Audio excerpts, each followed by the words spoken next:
नमस्कार, आप देख रहे हैं इंडिया डेली। आपके साथ मैं हूं वंदना स्टोही। सीधा आपको लिए चलते हैं लोकसभा, जहां इस वक्त कार्रवाई जारी है।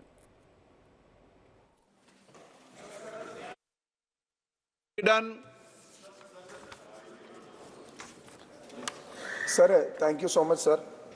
Sir, NH 66, which starts from Kasaragod to Trivandrum, is one of the prestigious projects of the government of India. And we are all the members of the parliament are beneficiaries because it's clearly dividing Kerala into two. So the highway, the 45-meter highway is going to benefit all the people of Kerala. Sir, my specific question is, the particular highway in my constituency from Mutagundam to Edapalli, there are a lot of places which clearly needs underpasses, where there are many educational institutions in Cheranallur, in Varapura, in Kunamavu, right till Mutagundam and Pattanam.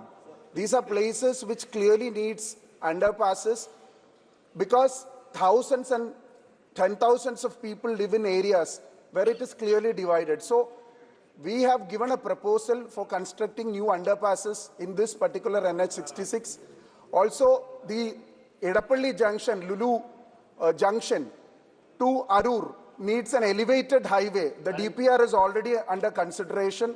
So we request you to allot the elevated highway, sir, because you know land acquisition in Kerala is so expensive. Okay.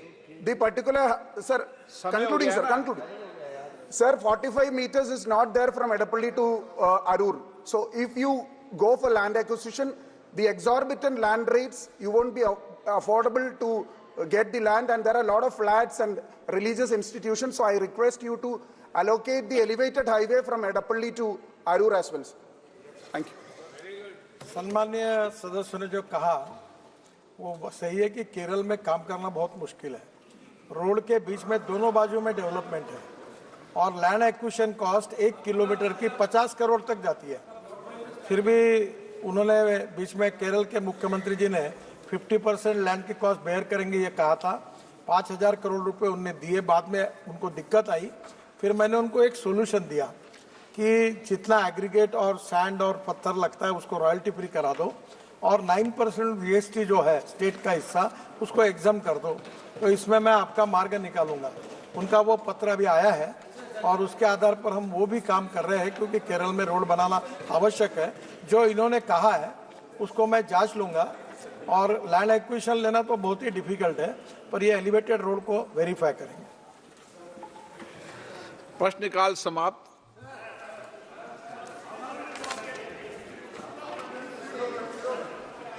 माननीय सदस्यगण, मुझे कई माननीय सदस्यों को की स्थगन सूचनाएं प्राप्त हुई है। मैंने स्थगन प्रस्ताव की किसी भी सूचना को अनुमति प्रदान नहीं की गई है। जीरो वर्ड लेंगे, पहले जीरो वर्ड लेंगे।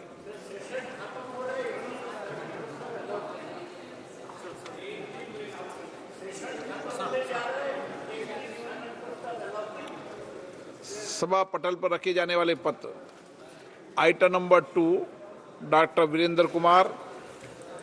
माननीय अध्यक्ष महोदय जी, मैं आपकी अनुमति से आज की संशोधित कार्यसूची के क्रम संख्या 2 पर मेरे नाम के समक्ष सूचीबद्ध दस्तावेजों को सदन के पटल पर रखने की अनुमति चाहता हूँ।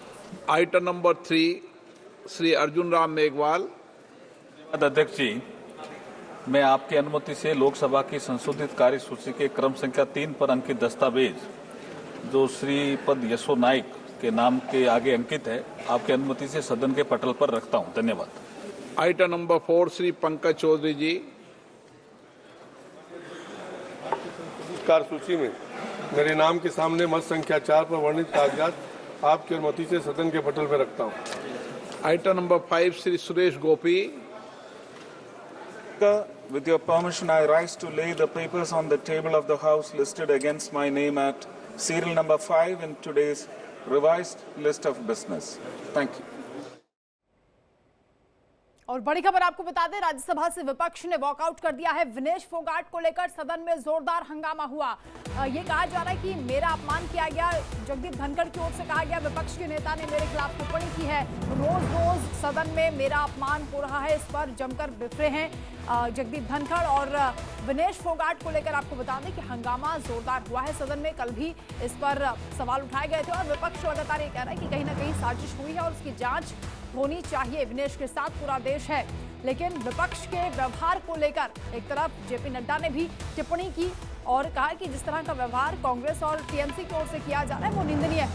इसके साथ ही जगदीप धनखड़ की ओर से भी कहा गया कि रोज रोज सदन में मेरा अपमान हो रहा है। उन्होंने भी इस पर नाराजगी जताई है। राज्यसभा में विपक्ष ने वॉकआउट कर दिया। जो मैं हाल के दिनों में देख रहा हूं और जिस तरीके से चुनौती शब्दों से, पत्र के द्वारा, अखबार के माध्यम के द्वारा, एक प्रमुख अखबार, नाम नहीं लेना चाहता, कितनी गलत टिप्पणी की है मैंने देखा है। मेरे को यह चुनौती नहीं दी जा रही है, यह चुनौती सभापति के पद को दी जा रही है। और यह चुनौती, प्लीज, यह चुनौती इसलिए दी जा रही है कि जो व्यक्ति इस पद पर बैठा है वो इसके लायक नहीं है, ऐसा ये सोचते हैं। मुझे हाउस का समर्थन जितना चाहिए उतना नहीं मिला है। मैंने प्रयास में कोई कमी नहीं की। Don't laugh at it mister Jairam. अब मेरे पास एक ही विकल्प है।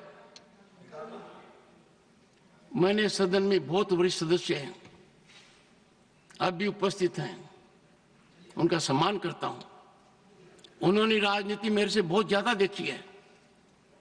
दुखी मन से मैं मेरी शपथ से दूर नहीं भग रहा हूं, पर मुझे जो आज मैंने देखा है, जिस तरीके का व्यवहार सदस्य ने किया है, शारीरिक रूप से किया है, जिस तरीके का व्यवहार इधर से भी हुआ है, मैं कुछ समय के लिए